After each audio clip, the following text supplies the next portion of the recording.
আছে অতীতের কষ্ট ভুলতে চায় না, ভুলতে পারে না। কেউ আপনারে ধমকি দিছিল, কেউ আপনার সাথে খারাপ আচরণ করছিল, কেউ আপনারে গালি দিছিল, অনেকে এটারে পেলে পুষে অন্তরে বড় করে রাখে, আছে না নাই?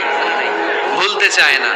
মনের ভেতরে রাগ পেলে পুষে রাখা ঠিক না। মনে মনে কয় তুই আমারে মারছিলি, আমি তোরে মারব। তুই আমারে অপমান করছিলি ওই দিন, যদি একদিন সুযোগ পাই তোরে হতা এলাম। আছে না এরকম? সেই 20 বছর আগে আপনারা সব অপমান করছে, ওইটারে পেলে পুষে আপনি অন্তরে নিয়ে বয়ে বেড়াচ্ছেন। আর এই হিংসা ক্ষোভ যদি রাগ ভিতরে রাখেন, এটা আপনারা জ্বালায় দেয় ভিতরে, জানেন? আর যদি আপনি ক্ষমা করে দেন, একেবারে ঠান্ডা। জানেন এই ফর্মুলা আপনারা? এজন্য রাগ, ক্ষোভ, হিংসা কখনো অন্তরে বসে রাখতে নাই। কোন বান্দা যদি তার অন্য কোনো ভাইকে ক্ষমা করে দেয়, আল্লাহ তাআলা ওই ক্ষমাকারীর সম্মান আর মর্যাদাকে বাড়িয়ে দেয়। তাই আমাদের বেশি বেশি ক্ষমা করা দরকার। আল্লাহ বলবেন, ও আমার বান্দারা, আমারে সিজদা দিয়ে দেখা।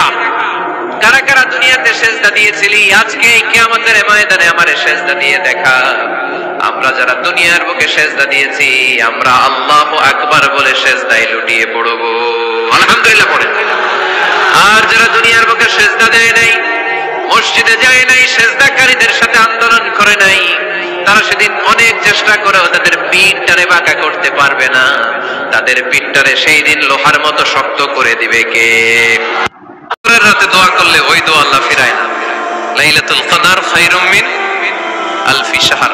আম্মা জান আয়েশাকে আল্লাহর হাবিব শিখাই দিলেন, আয়েশা, কদরের রাত যদি পাও, এই দোয়াটা করো, আল্লাহুম্মা ইন্নাকা আফুউন তুহিব্বুল। পারেন না এটা? আপনারা মুখস্থ করেন নাই? আল্লাহুম্মা ইন্নাকা তুহিব্বুল আফওয়া ফা'ফু আন্নী। আল্লাহ আপনি ক্ষমাশীল, আল্লাহ আপনি ক্ষমা করাকে পছন্দ করেন, আল্লাহ আপনি আমারে ক্ষমা করে দেন। পড়ে না, এমন ভাবে নামাজ পড়ো, চিন্তা করো যে হতে পারে এটাই তোমার জীবনের শেষ নামাজ, আর হয়তো আমি আল্লাহর সিজদা দেওয়ার সুযোগ পাবো না।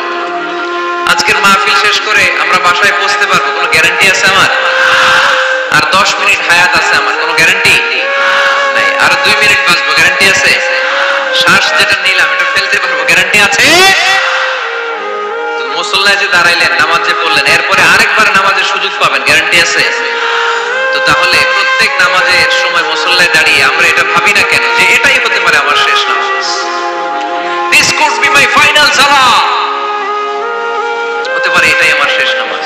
কোন প্রেক্ষাপটে, কোন কাজে কোন মুসলিম যদি এই দোয়াটি পড়ে, আল্লাহর সাথে সাথে তার বিপদ থেকে তাকে উদ্ধার করেন, তাকে মুক্তি দান করেন, তার ডাকে আল্লাহ তাআলা সাড়া দেন।